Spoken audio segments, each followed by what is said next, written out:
Muy buenas tardes, estimados participantes del curso de Electrotecnia 2. Una cordial bienvenida a esta reunión que versará sobre algunos problemas de generadores de corriente continua y finalmente vamos a conversar un poco sobre la eficiencia de este tipo de máquinas, ¿no? Después de haber revisado la literatura, el texto del curso relativo al capítulo 2, vamos entonces a resolver uno que otro problema que tiene que ver con los generadores de corriente continua. Ya en el aspecto teórico, que ya ustedes conocen por sus respectivas lecturas, tenemos un inducido de campo, inducido de armadura. Recordemos que un generador de corriente continua, como está en la introducción de esa primera video que está colocada en la plataforma, un generador, una máquina eléctrica de este tipo lo que hace es convertir energía mecánica en energía eléctrica. Entonces, en ese proceso, la máquina tiene una serie de pérdidas porque ya sea por efecto Joule, pérdidas que vamos a llamar pérdidas en cobre, las pérdidas en hierro y las pérdidas mecánicas, las pérdidas por fricción. Para simplificar un poco las pérdidas, a pesar de que tenemos otro tipo de las pérdidas en las escobillas, etc. Pero bueno, vamos a despreciar estas pérdidas en escobillas y vamos a concentrarnos en las pérdidas de cobre y en las pérdidas de mecánicas, o por rodamiento, fricción o rozamiento. Un generador de corriente continua en excitación en derivación, que también sabemos que hay conexión de la excitación de los generadores en serie y en paralelo. En paralelo, la excitación en derivación o shunt. Este es un generador de excitación en derivación que alimenta una carga resistiva solamente y entregando una potencia de 200 vatios. La resistencia de la armadura es de 0.2 ohm y la resistencia de campo es de 80 ohm. Ya vemos la diferencia que hay un poco abismal entre lo que es la resistencia de armadura, que es donde está el proceso de inducción, y la resistencia de campo. Entonces, la potencia disipada en el circuito de campo es de 350 vatios. Calcular el valor de la fuerza electromotriz inducida. Bueno, aquí tengo un esquemita que me simplifica un poco, digamos, el modelo eléctrico de la máquina. Tengo el circuito de campo, el circuito de armadura y la resistencia de carga, en este caso de 1 kilo. Bueno, vamos entonces, fíjense que es relativamente sencillo. Como nosotros conocemos la resistencia de campo y la resistencia de armadura, y conocemos también la potencia que se disipa en campo, entonces yo puedo con esa información conocer la corriente de campo. Yo puedo conocer la corriente de campo. Esta corriente lo vamos a basar en la expresión de efecto Joule o de calentamiento, como ya conocemos, que es el I cuadrado por R. De acá nosotros podemos deducir la corriente de campo porque conocemos por el enunciado del problema la potencia disipada en campo, que son 350 vatios. Entonces, al despejar de aquí, obtenemos una corriente de campo de 2 amperios aproximadamente. ¿Sí? 2 amperios. Luego vamos a calcular la tensión en la carga, que es igual a la tensión en el circuito de campo, porque están en paralelo. Eso la excitación por shunt es una excitación en paralelo o en derivación, por lo tanto los voltajes en la armadura, los voltajes en la tensión de campo igual al voltaje de la salida, que en este caso también es conocido. Entonces tenemos la tensión, esa tensión sería, como ya conocemos la corriente de campo y la resistencia de campo, sabemos que hay una tensión que son 167 voltios aproximadamente. Y la potencia que que es entregada a la carga es de 200 vatios y ahí uno puede calcular la resistencia de carga. Entonces, bueno, uno calcula como potencia por definición en la tensión por la corriente. Uno utiliza la ley de Ohm, hace un pequeño artificio acá para deducir el valor de R. Dice que la corriente sería U sobre R, donde U es el voltaje. Entonces que al final me queda U cuadrado sobre R y aquí despejo el valor de R. Como ya tengo la tensión que hemos calculado en el apartado anterior y la potencia consumida, eso me da 139, 140 ohms. Entonces uno calcula la corriente de carga, ¿eh? Como ya tenemos la potencia, entonces tengo la tensión, uno puede calcular la corriente de carga. Algo que es vital en los generadores Shunt en derivación es que la corriente de armadura, usando la ecuación de nodo en un punto nodal, uno sabe que la suma algebraica de las corrientes es igual a cero, o lo que es equivalente es decir que las corrientes que entran son iguales a las corrientes que salen. Entonces la corriente de armadura sería la corriente de línea más la corriente de campo. Uno suma esas dos corrientes y obtiene la corriente de armadura. Y con la corriente de armadura ya uno puede saber o conocer la fuerza electromotriz inducida en la armadura. ¿Bien? Entonces simplemente suma los voltajes, la tensión que hay y la tensión que hay en la armadura, que sería la corriente de armadura por la resistencia de armadura. Esto me da 167, o sea, aproximadamente unos 168 voltios. ¿Bien? Bueno, es un repaso de un problema. Ahorita vamos a comentar algo sobre, voy a pasar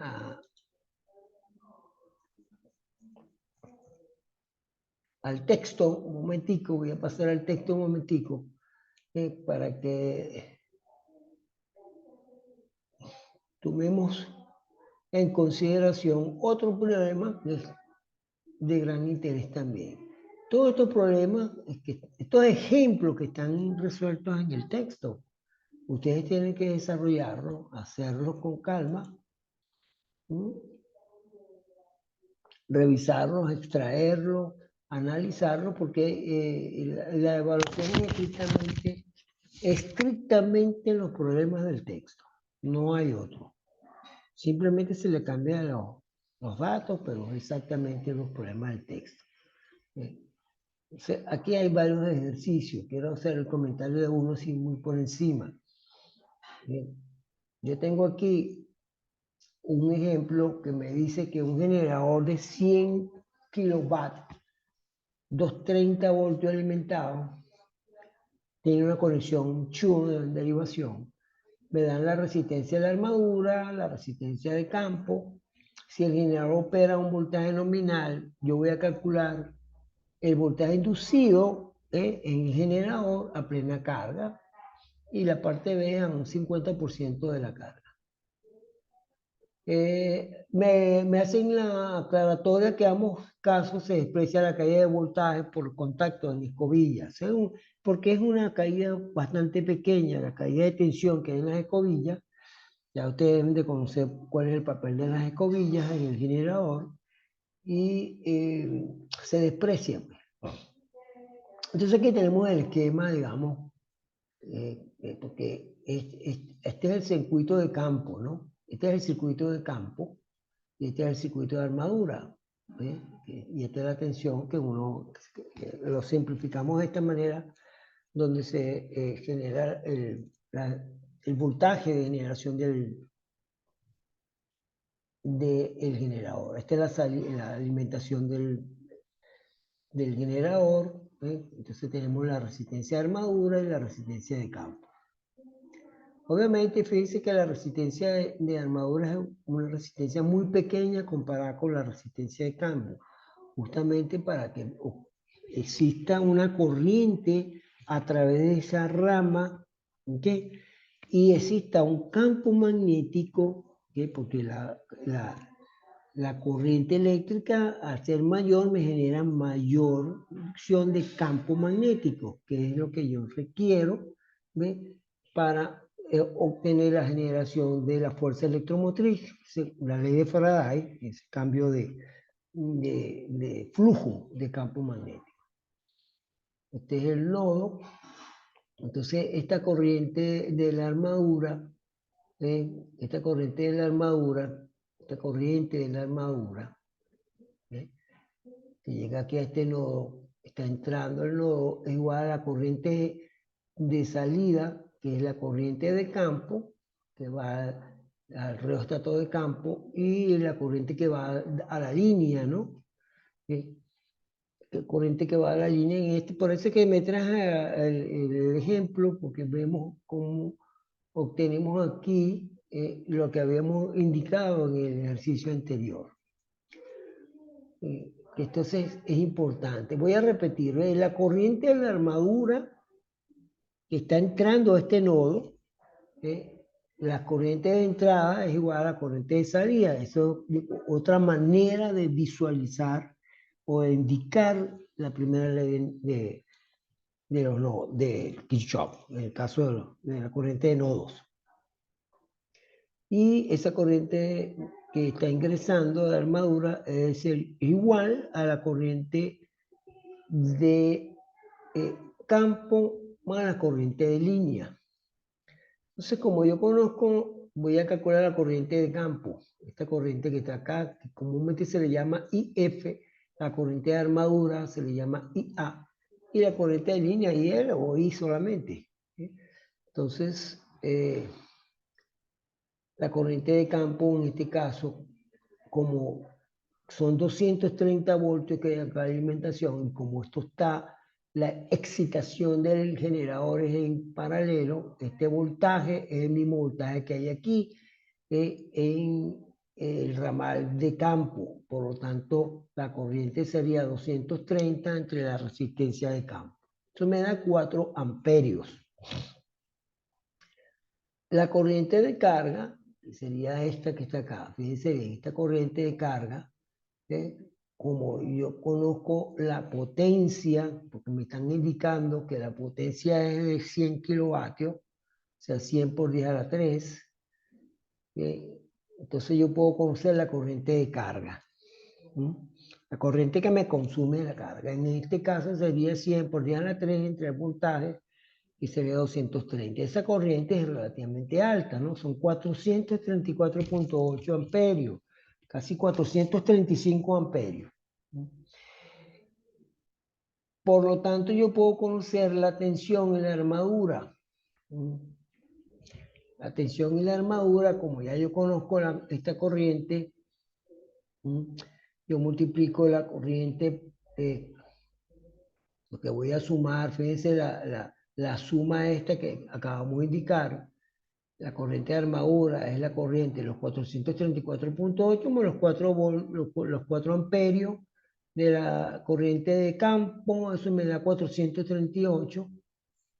Y por tanto yo puedo conocer el voltaje de la armadura. El voltaje de la armadura sería los 438 amperios por la resistencia de la armadura, que es pequeña.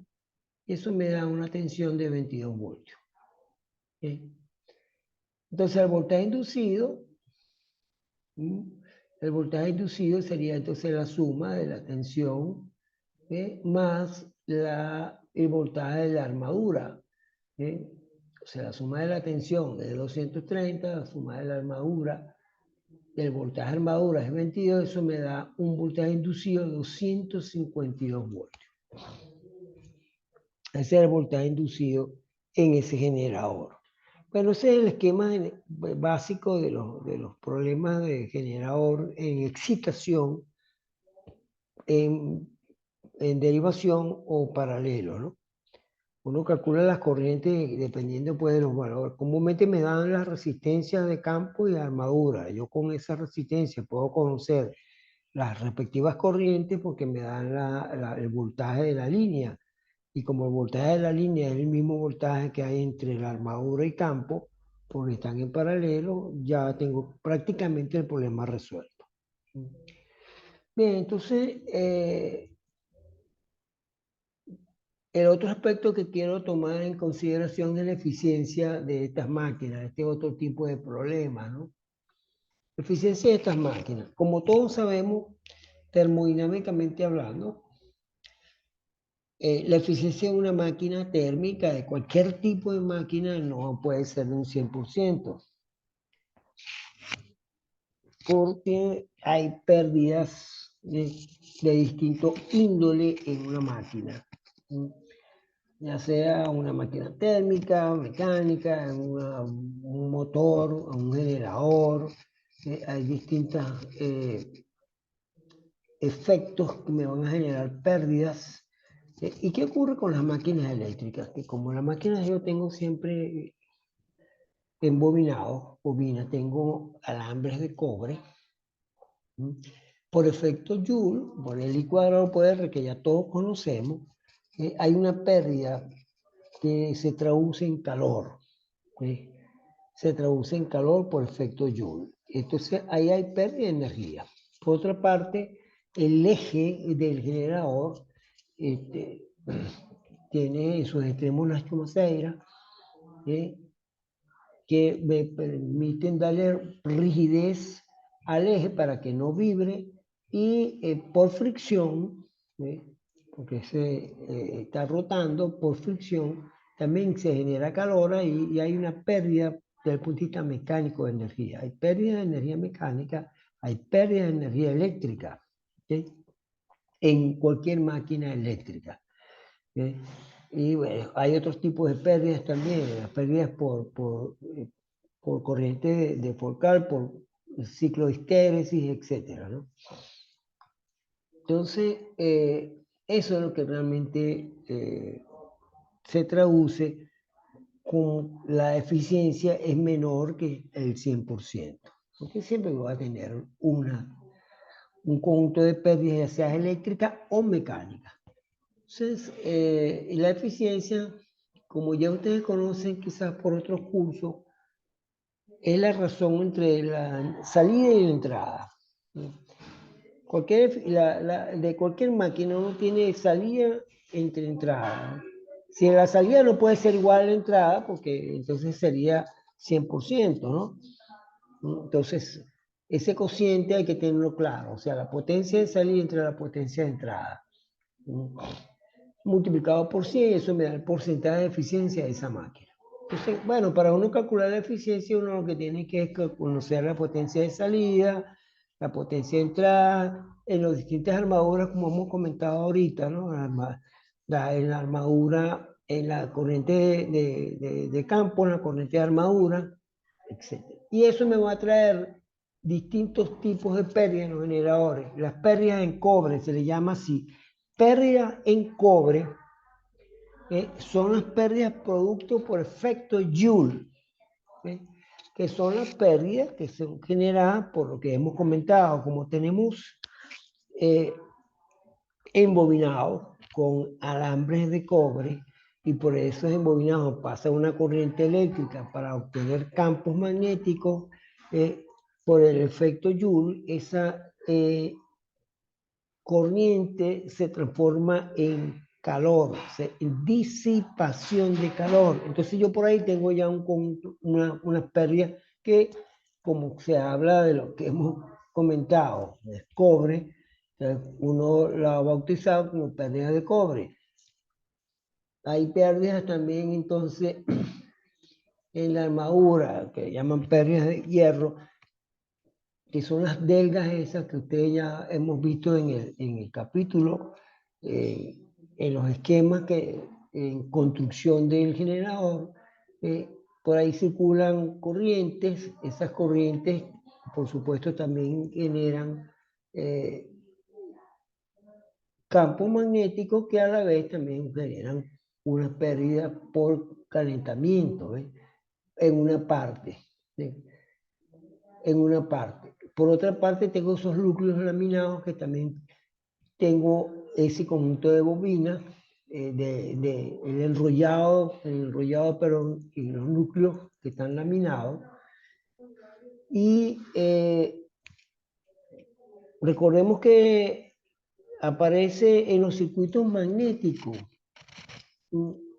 Un circuito magnético es equivalente a un circuito eléctrico. Entonces, en un circuito eléctrico ya uno sabe que tengo una resistencia, tengo corrientes y voltajes. Uno tiene también una fuerza electromotriz inducida en un circuito magnético, una corriente, y tengo una reluctancia. La reluctancia es equivalente a la resistencia eléctrica. Se llama reluctancia en el caso de los circuitos magnéticos, ¿no? O sea, tiende a oponerse al flujo de campo magnético, etc. Pero en todo eso aparecen unas pérdidas que se llaman pérdidas por histéresis, que están presentes en la armadura. Entonces, esas pérdidas por histéresis es lo que uno conoce comúnmente como pérdidas en hierro. Por último, tenemos unas pérdidas rotacionales, que son unas pérdidas por fricción. Las pérdidas mecánicas, que las pérdidas mecánicas son difíciles de medir realmente, pero bueno, están ahí, tampoco no se pueden tampoco despreciar. Comúnmente son pérdidas pequeñas, en algunos cálculos uno pudiera despreciar las pérdidas mecánicas, en otros casos no, todo depende de la magnitud del diseño de la máquina, de que máquinas de gran potencia, de gran generación, por supuesto, que las pérdidas rotacionales no son tan despreciables. Bueno, fíjense, voy a comentar esto y después voy a ir ya que estamos aquí en el texto. Yo tengo un generador de corriente continua en derivación, ¿sí? De 100 kilovatios. ¿Sí? 230 de tensión de alimentación, tengo una resistencia de armadura de 0.5 y una resistencia de carga, de campo, perdón, de 57. Me están dando las pérdidas mecánicas, que son 1.8 kilovatios. Aquí me están indicando las pérdidas mecánicas del generador. Entonces, me mandan a calcular la eficiencia del generador a plena carga. Ya cuando tengo el generador a plena carga. Voy a calcular entonces esa eficiencia.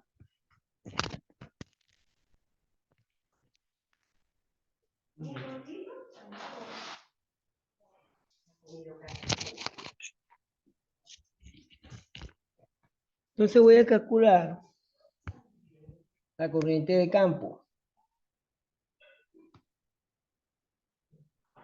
Voy a calcular la corriente de campo.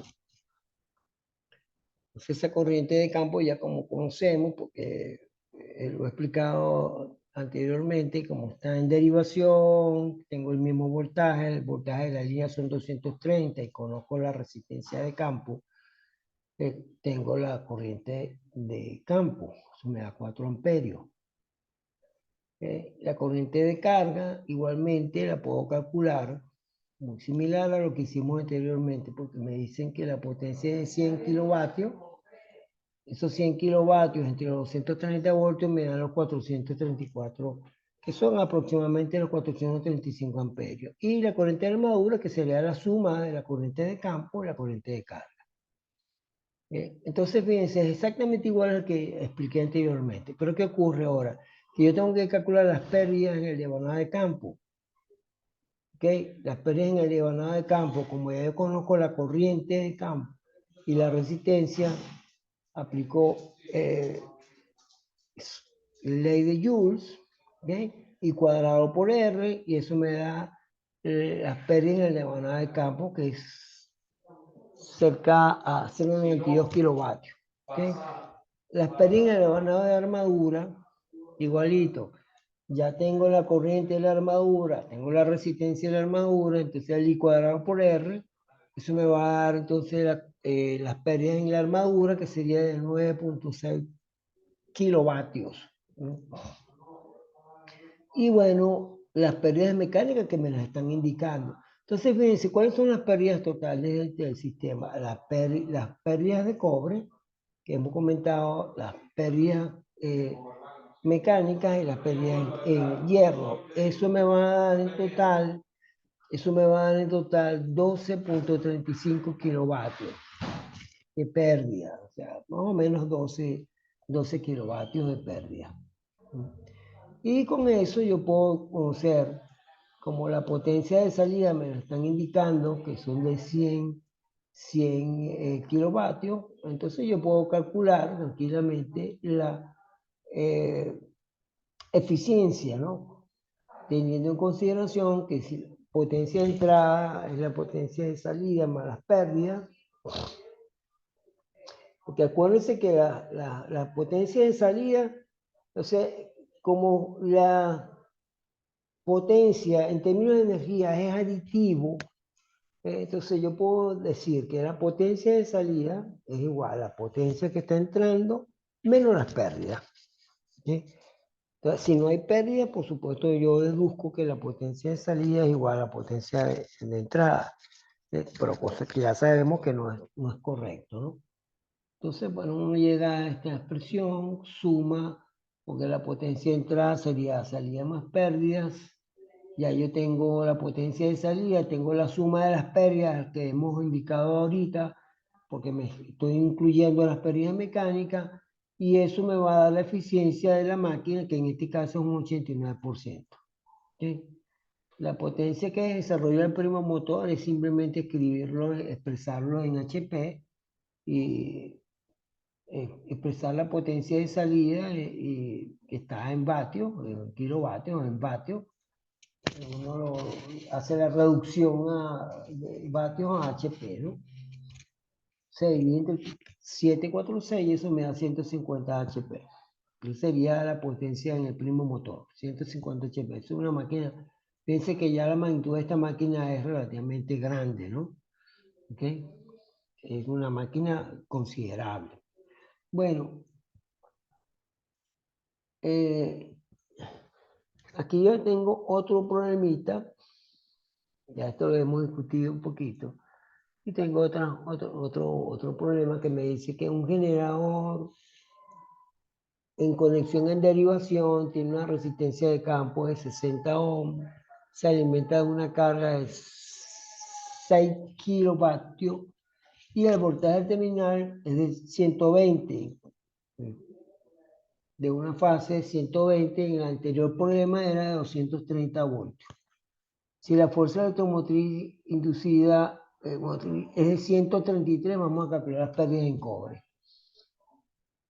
Entonces, bueno, las pérdidas en cobre es un circuito de campo y el circuito de armadura. Entonces, bueno, voy por separado. Como tengo la tensión que son 110 y tengo la resistencia de campo, calculo la resistencia, la corriente de campo. O sea, la metodología a seguir es la misma, es muy sencillo.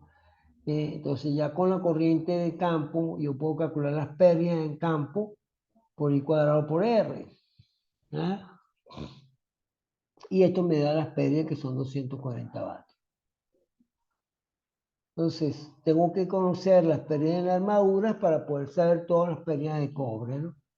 Y hago lo mismo, ¿ves? Como ya tengo que la potencia de ese generador es 6 kilovatios, o sea, 100.000 vatios, yo con eso puedo calcular la corriente de salida, que en este caso me da 50 amperios, tal como lo tenemos acá. Y como ya sabemos que la corriente de armadura es la suma de la corriente de campo más la corriente de línea, le voy a sumar los 50 amperios más la corriente de armadura de campo, que eran el 2 amperios, eso me da 52 amperios. Entonces, con la resistencia de la armadura, fíjense que la resistencia de la armadura no la conozco. Ojo, me están dando la resistencia de campo, pero como ya me dicen el voltaje, la tensión inducida, ya conozco la potencia de la armadura, yo puedo deducir cuál es la resistencia de la armadura. Haciendo un despegue aquí del valor de R, ¿okay? Esto sería simplemente, y su A por RA es B menos este término que sería menos RA. Tengo dos alternativas, yo puedo pasar esto al otro miembro y me va a quedar E menos B sobre la corriente de armadura. Y eso me da la resistencia de armadura, que es, por supuesto, como ya sabemos, una resistencia bastante pequeña. Una manera de que uno se puede equivocar y uno calcula una resistencia de armadura que es relativamente grande, uno tiene que reflexionar un poco y ver, oye, esto comúnmente estas resistencias en armadura son resistencias muy pequeñas, resistencias menores a 1 ohm, ¿okay? Entonces uno hace el chequeo y de repente revisa y seguramente que tiene un error de cálculo. Un comentario bueno de hacer porque, bueno, algunas veces uno no le presta atención a los resultados, ¿no? Los resultados son, hay que tomarlos en consideración. Con esta resistencia de armadura yo puedo conocer entonces la pérdida de cobre producida por el circuito de armadura y eso me da 676 vatios. Entonces, bueno, simplemente las pérdidas totales de cobre sería la suma de la pérdida de campo más la pérdida de armadura. Eso me da 916, casi 1 kilovatio de pérdida. Bueno, hay un esquemita, bueno, que no está acá, pero con esto combinamos un poco este tipo de problemas que tienen que ver con la eficiencia y los problemas de excitación en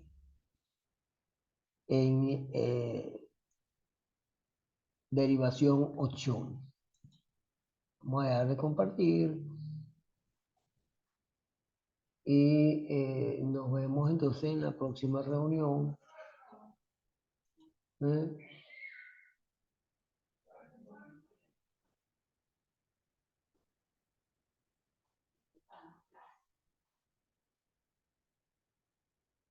Que tengan entonces una feliz tarde y bueno, la clase la voy a poner en el aula de Saya. Saludos a todos.